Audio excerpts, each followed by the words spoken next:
من یک دعوای حقوقی داشتم.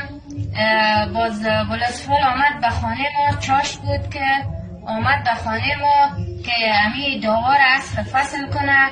باز ولسوال کته اسکرای سر ما و خانم و بیادرم تجاوز کرده. آیا کسی نیست از ما دفاع کنه؟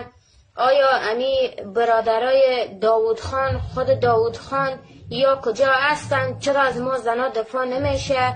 من تقاضایی که دارم از تنها کسی که تقاضایی دارم از عامر صاحب است، عامر صاحب به ما کمک کنه، از ما زنا دفاع کنه. در ولسوالی فخار تجاوز زیاد است. چرا از ما کسی حمایت نمیکنه؟ چرا از ما کسی دفاع نمیکنه؟ ولسوالی مرا تهدید کرده، گفته اگر صدایت بکشی من میکشم تا، و خانم بیادر ما تهدید کرده. ما از اوجه رفتیم دیگه جایی هستیم.